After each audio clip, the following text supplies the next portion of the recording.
ओम अज्ञानतिमिरन्धस्य ज्ञानाञ्जनशलाकया चक्षुरुन्मीलितं येन तस्मै श्रीगुरुवे नमः।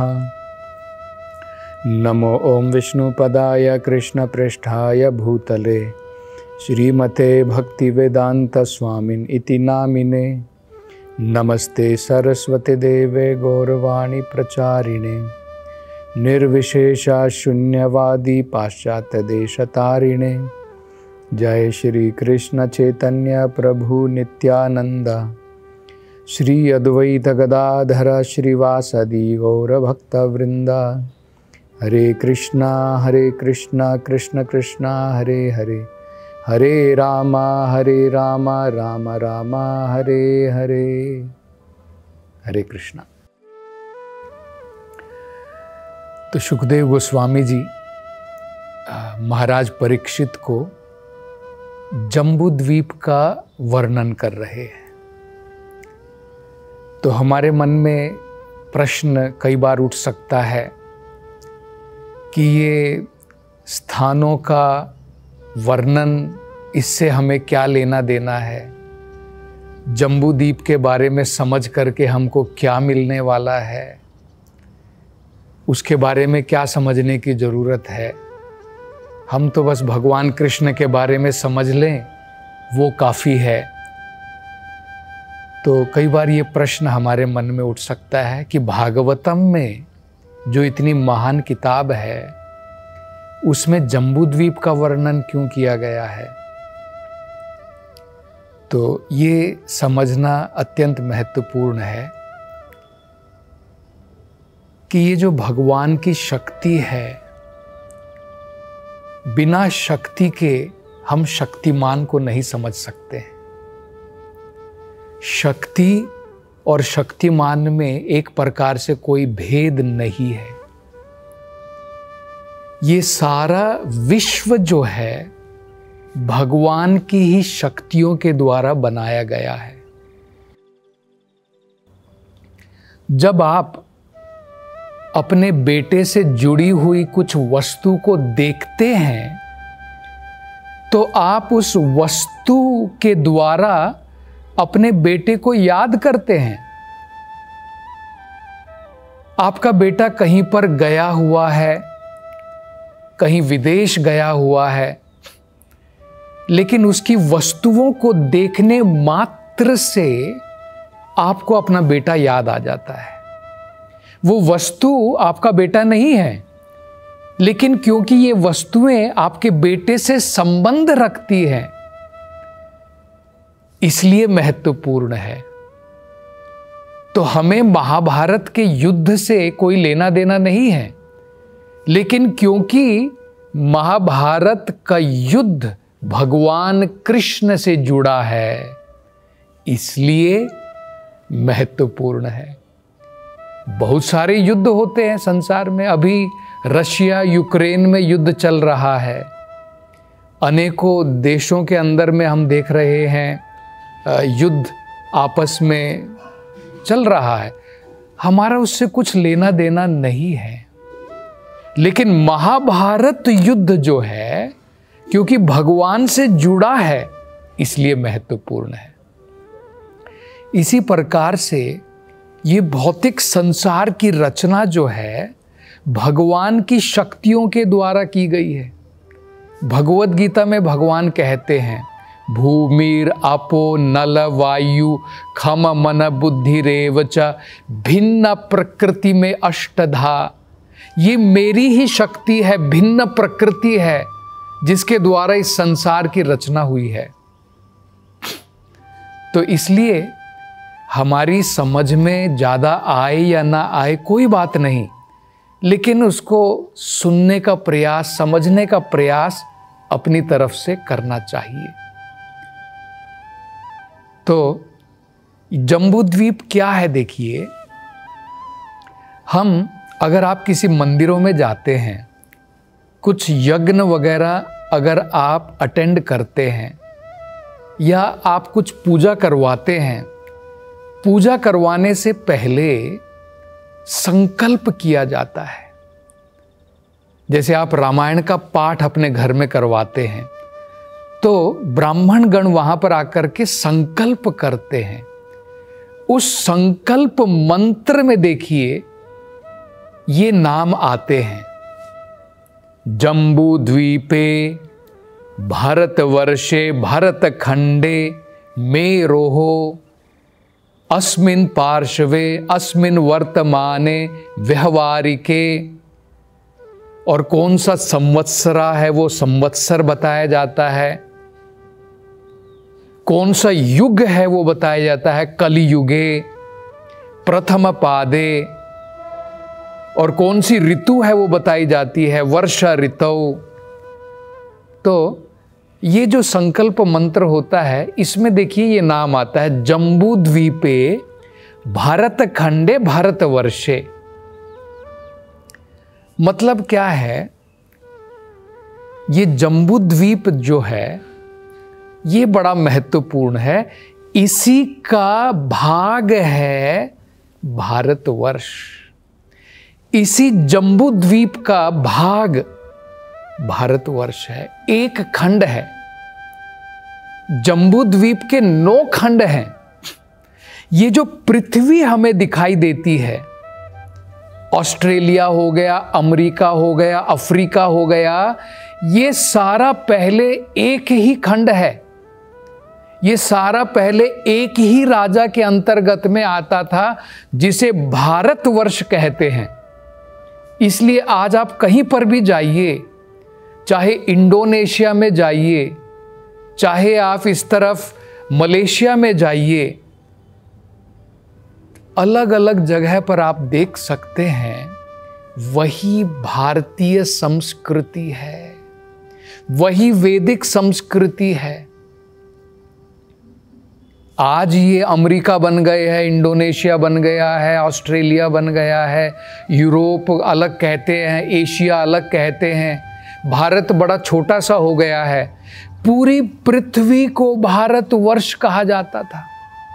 ये जो पृथ्वी का भाग हम देख रहे हैं ये पूरा भारतवर्ष कहलाता है।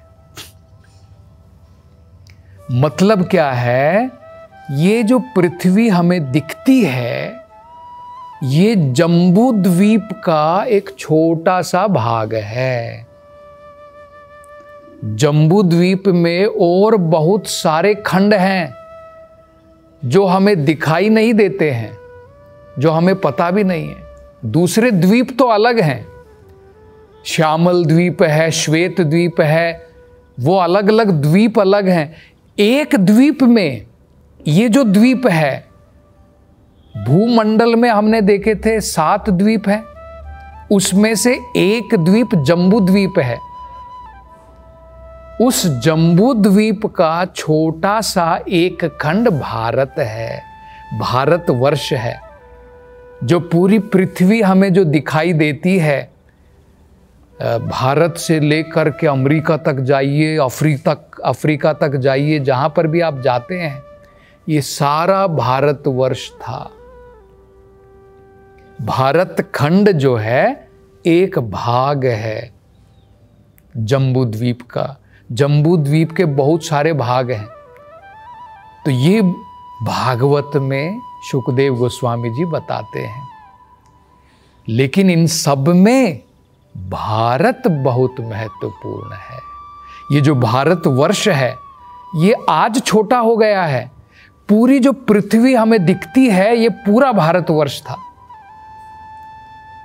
तो ये हमको समझना, भारत का मतलब क्या है। भारत का मतलब ये छोटा भारत नहीं, इसलिए तो उसे महाभारत कहते थे।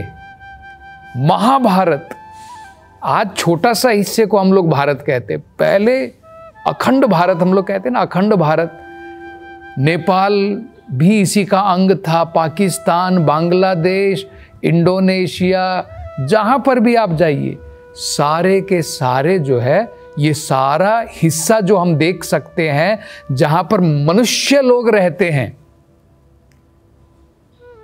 जहां पर मनुष्य लोग रहते हैं, जहां पर हम लोग विचरण कर सकते, ये सारा भारतवर्ष कहलाता है। ये भारतवर्ष जम्बू द्वीप का एक छोटा सा भाग है, एक खंड है, एक वर्ष है। खंड को वर्ष भी कहते हैं। वर्ष मतलब भाग होता है, हिस्सा। तो इसको भारत खंड कहते हैं या भारत वर्ष कहते हैं। तो अब हम लोग समझेंगे ये फिर पूरा जम्बूद्वीप क्या है। बाकी के हिस्से जम्बूद्वीप को हमको दिखाई नहीं देते। क्या आपको सुमेरु पर्वत दिखाई देता है? सुमेरु पर्वत जो भागवतम में बताया है, जो जम्बूद्वीप के मध्य में है, मिडल में। हम लोग मिडल में नहीं है। भारतवर्ष मध्य में नहीं है। भारतवर्ष जम्बूद्वीप के दक्षिण भाग में आता है।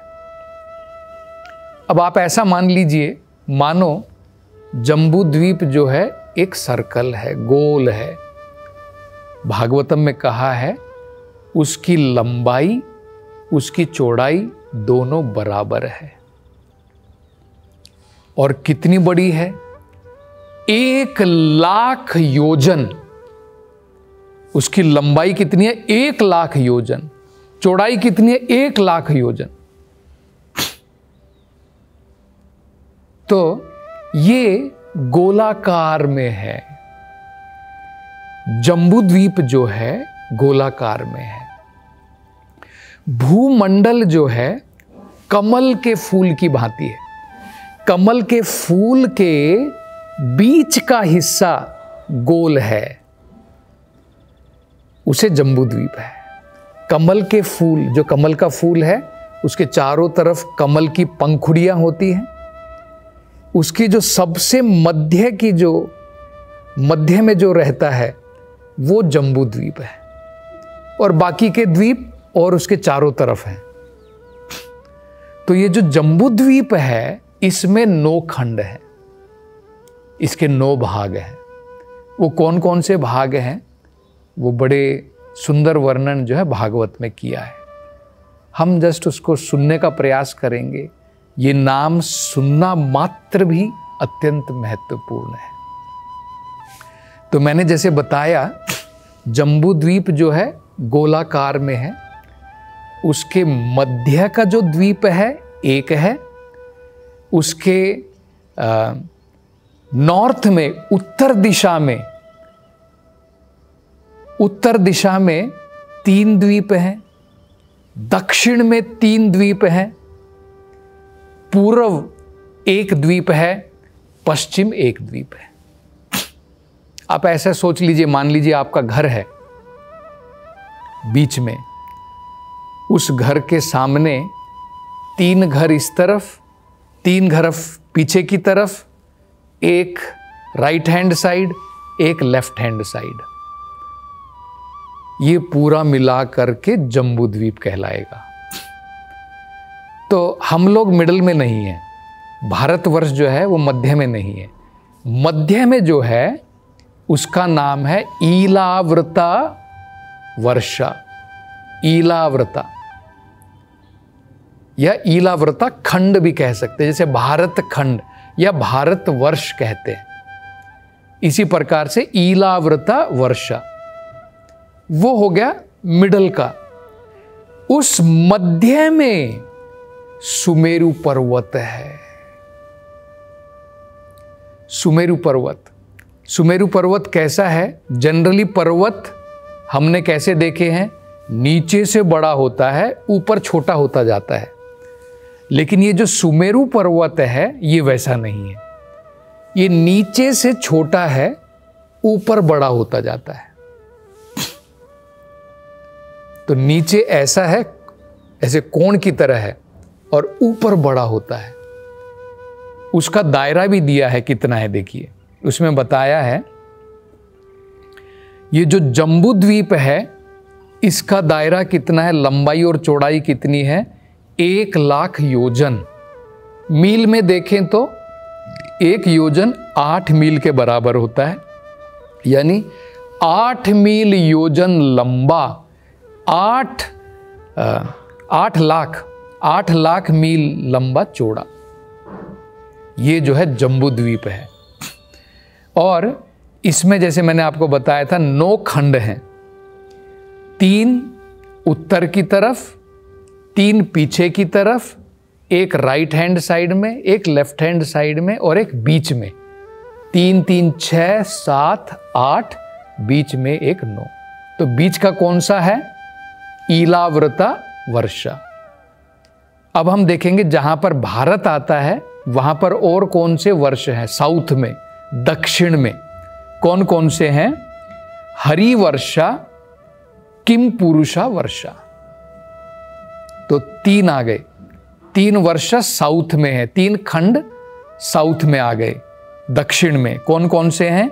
हरि, किम पुरुषा और भारत वर्षा। इनको, इन तीनों के बीच में, जैसे अगर आप घर बनाते हैं तो घर के बीच में बाउंड्री भी बनाते हैं ना, एक घर दूसरे घर से बीच में आप बाउंड्री लगा देते हैं, नहीं तो झगड़ा होगा। तो इन वर्षों में बाउंड्री क्या है? पहाड़ हैं। 3 पहाड़ों के द्वारा ये 3 वर्ष अलग अलग हैं। मतलब अगर हम भारत वर्ष से किम पुरुष वर्ष को हमें जाना है तो पहाड़ लांघ करके जाना पड़ेगा, जो हमारे बस की बात नहीं है। कौन सा है देखिए, तो ये 3 पहाड़ कौन से हैं? निषाद, हेमकूट और हिमवत। निषाद, हेमकूट और हिमवत, ये 3 पहाड़, 3 बाउंड्री हैं इन तीनों खंडों के बीच में, हरि, किम पुरुषा और भारतवर्ष के बीच में। अब ये हो गया दक्षिण की तरफ। अब हम लोग ले लेते हैं उत्तर की तरफ क्या क्या है। देखिए उत्तर की तरफ भी 3 पहाड़ ने 3 बाउंड्री बनाई है। नील पहाड़ है, श्वेत पहाड़ है, श्रृंगावान पहाड़ है। और वो उससे जो 3 खंड बन गए हैं उनका नाम क्या है? उसका नाम है रम्यक वर्ष, हिरणमय वर्ष, उत्तर कुरु वर्ष। तो दक्षिण की तरफ हो गए हरि वर्ष, किम पुरुष वर्ष, भारत वर्ष। उत्तर की तरफ कौन से हो गए? रम्यक, हिरणमय और उत्तर कुरु। अब कहां पे बच गए? बीच का तो हमने देख लिया, बीच का ईलावृता वर्ष। पूर्व दिशा में एक पर्वत है जिसका नाम है गंधन मादन पर्वत। गंधन मादन पर्वत, इसके द्वारा एक खंड बन गया है जिसका नाम है भद्रशव वर्ष। भद्रशव वर्ष। इसी प्रकार से पश्चिम में एक पहाड़ है माल्यवान, जिसके द्वारा एक खंड बन गया है जिसका नाम है केतुमाला। तो और इस विषय में अगली कथा में वर्णन करेंगे। हरे कृष्ण।